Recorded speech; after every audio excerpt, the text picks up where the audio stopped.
Assalamualaikum warahmatullahi wabarakatuh. Alhamdulillah, wassalatu wassalamu ala rasulillah Sayyidina Muhammad ibn Abdillah wa ala alihi wa sahbihi wa mawalah. La hawla wa la quwata illa billah. Rabbi shrah li sadri wa yassir li amri wahlul 'uqdatam min lisani yafqahu qawli. Allahumma la sahla illa ma ja'altahu sahla wa anta taj'alul hazna idza syi'ta sahla. Allahumma alhimna as-shawab wa jannibna az-zalal. Amma ba'du. Kaifa halukum ayyuhal ikhwah? Insyaallah kullukum bi khair. Sudah beberapa pertemuan, sudah beberapa minggu kita lama tidak bertatap muka karena wabah pandemi ini. Semoga lantaran kita ikhlas dalam belajar ketika di rumah, ikhlas dalam membantu orang tua, ikhlas dalam hal apapun, sehingga Allah segera angkat wabah ini sehingga kita bisa beraktivitas seperti biasanya.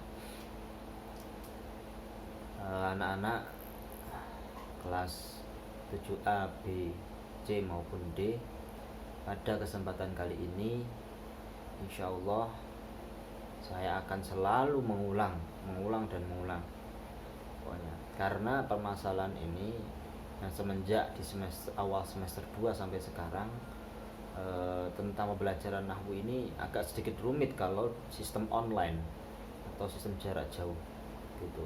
Yang sistem ketika tatap muka aja susah untuk paham, apalagi sistem online. Tapi saya tetap berusaha, makanya sekarang agak berbeda. Sekarang alhamdulillah ada papan tulis walaupun agak kecil, dan alhamdulillah saya bisa menjelaskan semampu saya, dan semoga berkah ini bisa memberikan pemahaman kepada kalian semua, dan begitu juga saya. Dan saya meminta maaf jika memang saya banyak kurangnya dalam menjelaskan, mungkin kurang jelas. Silahkan ditanya, silahkan jabri aja, insya Allah sebisa mungkin saya akan jawab. Nah, sekarang pembahasan kita adalah tentang yang sudah kalian maknai kitabnya. Saya itu ragu akan mau lanjut memaknai, tapi yang sebab sebelumnya itu masih belum paham. Itu kan agak sedikit problem bagi saya begitu. Saya nggak bisa melangkah kecuali sudah paham sebelumnya. Ya saya berusaha semaksimal mungkin. Nah, itu kita mengarah kepada pembahasan masih masalah i'rab gitu. I'rab itu apa sih gitu. Pokoknya nahwu itu berhubungan dengan harokat akhir kalimat, ya. Ingat, nahwu itu selalu berhubungan dengan harokat akhir kalimat. Misalnya saya zaidun, saya terus tuliskan zaidun. Zaidun ini jangan mikir za-nya, tapi mikir yang dalnya ini lah, harokat dalnya ini. Itu pembahasan nahwu aja. Yang cuma harokat akhir aja rumitnya minta ampun kan gitu. Oleh karena itu saya butuh konsentrasi dari kalian. Nah, i'rab itu pokoknya membahas ini. Ya zaid bisa diharokati apapun itu karena ada sebelumnya, ada penyebab namanya hamil gitu. Nah, itu udah dipengertian i'rab sebelumnya. I'rab itu masih ingat bahwa i'rab itu ada 4, yaitu yang pertama rofa, yang kedua nasab, yang ketiga jer, yang keempat yaitu jazm, ya. Ini saya kalau mengingat tentang i'rab, ingat harokat aja, ada 4 harokat itu. Kalau rofa identiknya dengan dhammah, nasab fathah, jer itu kasroh, kalau jazm itu sukun. Ya enggak, cuma 4 ini, enggak ada. Huruf vokal dalam bahasa Indonesia, dalam bahasa Arab itu cuma 3, a, i, u, gitu aja. Enggak ada yang lain. Sama sukun mati gitu. Nah, rofa dengan nasab kita ingat ini bisa masuk ke isim atau kata benda. Bisa juga di fiil atau kata kerja. Ini dua-duanya bisa masuk ke dua-dua ini juga gitu. Lah sedangkan jer ini hanya masuk ke isim.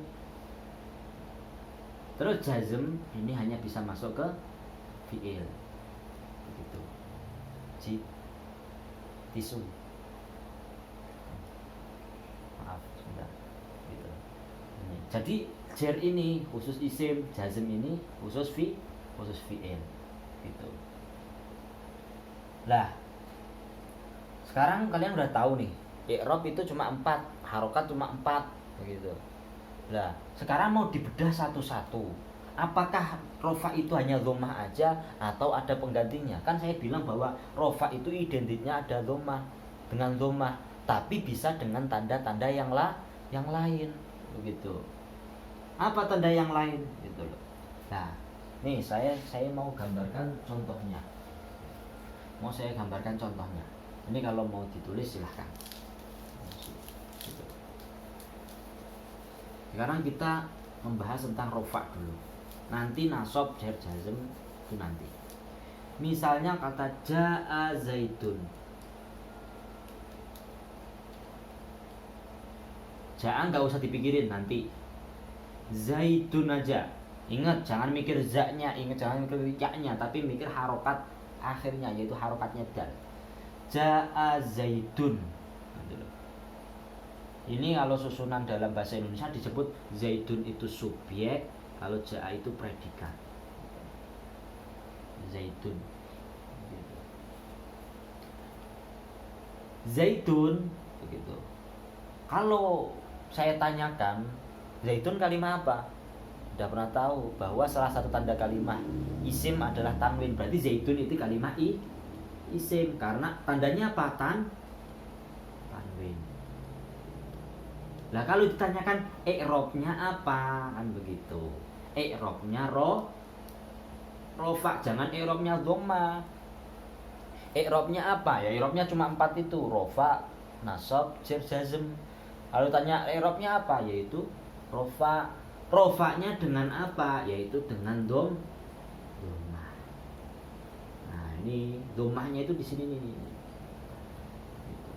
Lah kenapa kok rofa? Kenapa kok dibaca rofa? Kenapa kok enggak nasab, Ustaz? Kenapa kok enggak jar, Ustaz? Kalau jazm kan enggak bisa. Karena ini isim itu enggak bisa masuk pada i'rab jazm begitu. Karena apa? Karena kalau subjek dalam bahasa Arab disebut fa'il.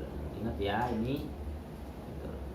Terus kalau predikat disebut fi'il. Beda ya, fi'il nama isim ini beda ya. Fa'il dalam bahasa Arab itu pasti rofa. Ini ingat terus. Fa'il pasti rofa. Ini kaidah, hafalin nih. Fa'il pasti rofa. Tergantung rofanya dengan apa? Pasti dengan dhammah enggak pasti. Rofanya itu bisa nanti dengan selain dhammah juga. Gitu. Fa'il pasti rofa, makanya rofanya dengan dhammah gitu loh. Gitu. Terus rofanya dengan dhammah karena apa? Ya karena lagi gitu loh. Terus saya mengarah kepada nih, dhammah. Coba zaitun. Nah, kalau saya tadi kan ini ya, ingat ya, ada 3 pertanyaan, 1, 2, 3. Ini sudah jawaban semuanya. Yang pertama nih, zaitun kalimah isim. Karena apa? Karena ada tanwin. Karena tanwin. Itu aja nggak apa-apa. Terus i'rabnya apa? I'rabnya rofa. Karena apa? Nah, ini baru tuh. Karena jadi subjek. Karena jadi fa'il. Dan fa'il pasti rofa. Terus yang rofanya dengan apa? Rofanya dengan dhammah. Karena apa? Karena ini zaitun. Coba kalian pikir zaitun. Zaidun itu kalau di benak kalian itu apa? Kalau Zaid ini saya kasih ini nama orang. Zaidun itu nama orang. Gitu loh. Zaidun nama orang, terus Zaid ini nama orang iya, begitu. Zaid ini berapa? 1, 2, atau 3, atau banyak? Oh, Zaid ini ternyata cuma 1. Oh, Zaidun itu cuma 1. Oh, berarti Zaidun ini 1. Kalau dalam bahasa Arab disebut isim mufrad atau tunggal. Zaidun ini isim mufrad atau tunggal. Begitu. Lah, isim mufrad ini nanti jadi tandanya di dhammah, begitu.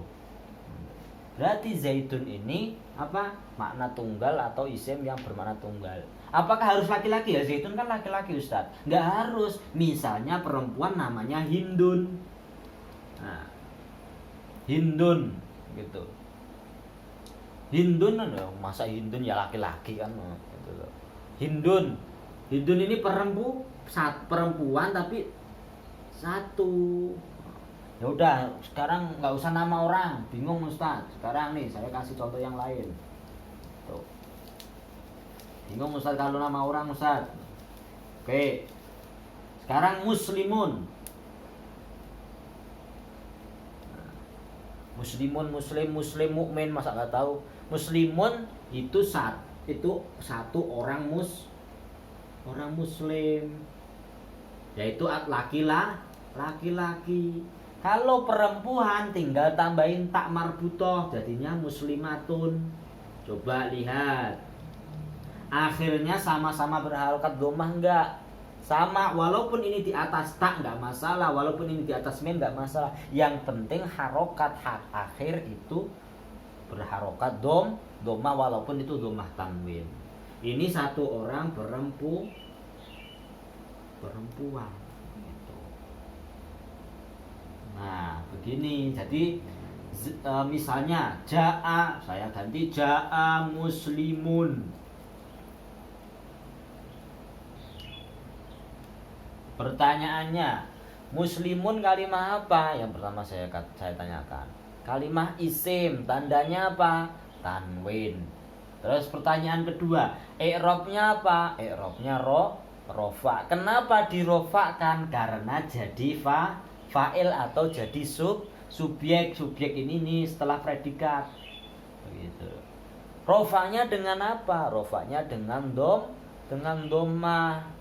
Kenapa dengan dhammah? Karena isim mufrad atau isim tunggal. Kemarin ada videonya itu. Isim tunggal. Tuh. Nah, ini berarti sudah dapat bahwa ternyata di rofa di dhammah, rofa dengan dhammah itu apa? Yang pertama adalah bertempat pada isim mufrad gitu loh. Ini muslimun atau muslimatun. Ini isim mufrad atau tunggal. Loh, bagaimana kasusnya Ustadz? Seumpamanya ini kan satu orang muslim atau 1 orang muslimah. Bagaimana kasusnya kalau 2 orang muslimah? Kemarin ayo ketika di video itu ada tambahan alif dan nun, muslimani atau muslimatani.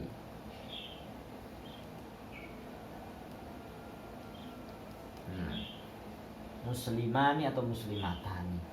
Oh, ini ja'a juga. Gitu loh. Ini predikat juga. Ini subjek atau ya ini.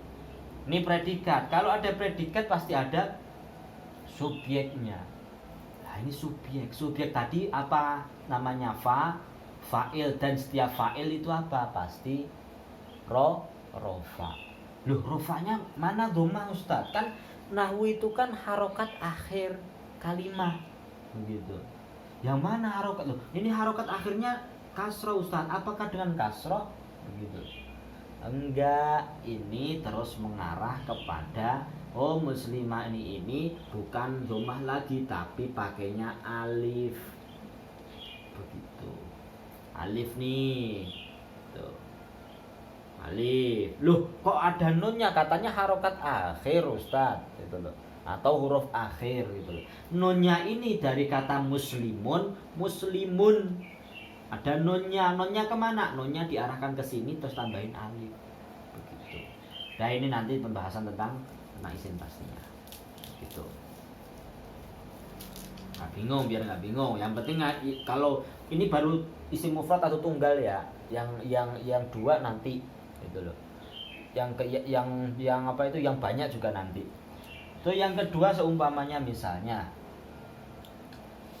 selain isim mufrad ini tempatnya yang ya. Misalnya kolamun. Kolamun artinya apa? Pena. Penanya berapa? 1, 2 atau 3? Yaitu cuma satu pena. Gitu. Bagaimana kalau saya pengen ngomong banyak dari pena, pena, beberapa pena atau beberapa pulpen? Apa?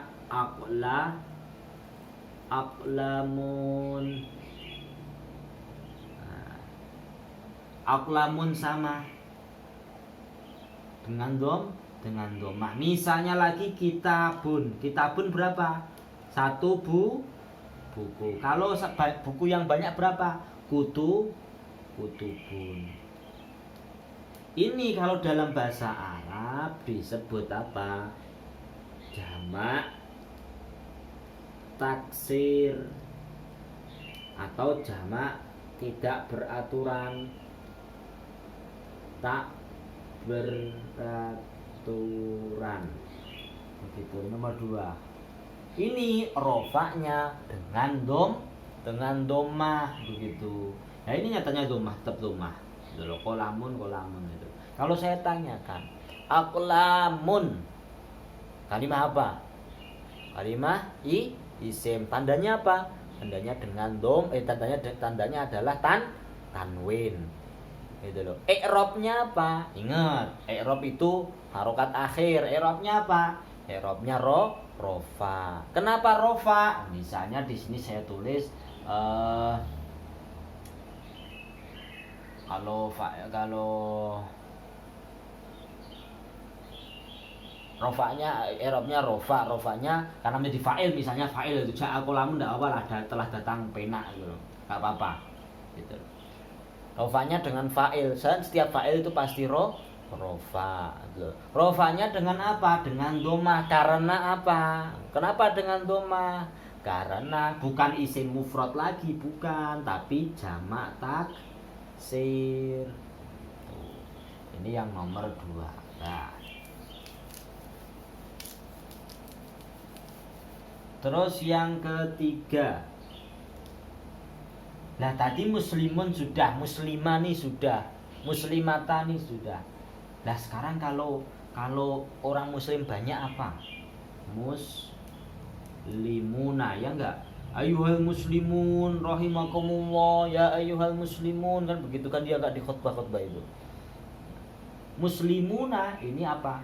Oh, orang-orang muslim, banyak orang-orang muslim. Laki-laki atau perempuan, ada taknya enggak? Gitu aja kalau nentuin laki-laki atau perempuan. Apa itu laki-laki atau perempuan? Orang-orang muslim laki-laki. Ini banyak gitu loh. Tapi kalau perempuan apa? Apakah muslimatuna? Nah, apakah muslimatuna?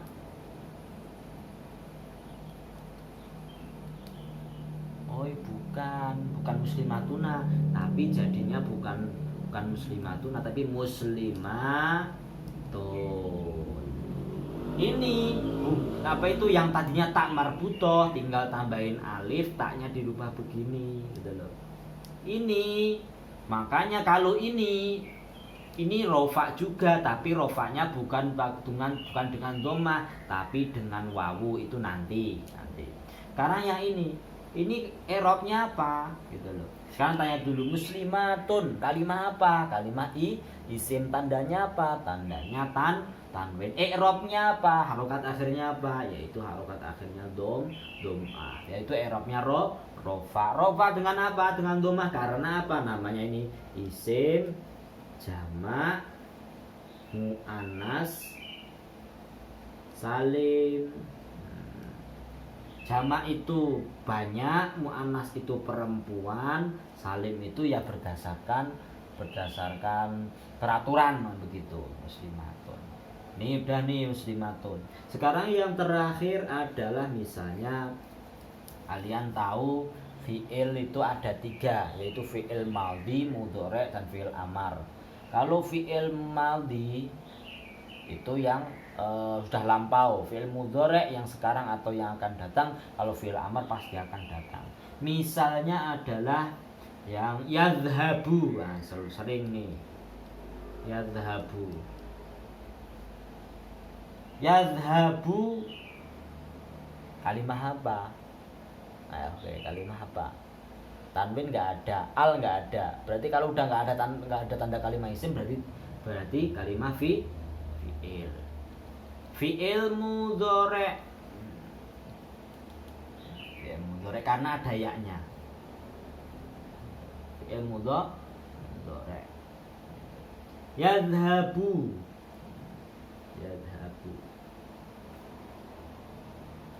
I'rabnya apa? I'rabnya rofa. Rofanya dengan apa? Dengan domah. Karena apa? Karena ini fi'il mudhari yang tak ketemu apapun di akhirnya. Nah, nggak ada akhirnya sama sekali. Soalnya kan nggak ada alifnya, bukan yadhabani, bukan yadhabuna, tapi yadhabu. Nah, ini berarti i'rabnya rofa. Ini udah. Oh, ini A, B, C, D. Bagi yang pengen dicatat silahkan. Bagi yang sudah mengikuti juga alhamdulillah. Dan jika ada yang tanyakan silahkan kontak saya gitu. Jadi insyaallah pelan-pelan begini aja ya. Semoga banyak manfaatnya, semoga bisa dipahami. Dan jika memang ada yang kurang, nanti saya akan share juga video-video yang lain. Semoga dengan ini kalian semakin paham. Ini sebagai dasar kalian agar bisa membaca kitab-kitab turos sebagai pijakan kalian nanti di masa depan kalian. Sebagai anak pesantren nggak bisa baca kitab kan begitu. Jadi selain kalian itu hafal Al-Quran, juga jangan lupa harus bisa baca kitab. Ketika nanti bingung dengan persoalan-persoalan apapun, kita rujukannya kitab-kitab kuning, kitab-kitab mu'tabar, madhab ya. Mungkin cukup sekian dari saya. Mari kita akhiri dengan alhamdulillah. Alhamdulillahirabbil alamin. Subhanakallahumma wa bihamdika asyhadu an la ilaha illa anta astaghfiruka wa atubu ilaik. Assalamualaikum warahmatullahi wabarakatuh.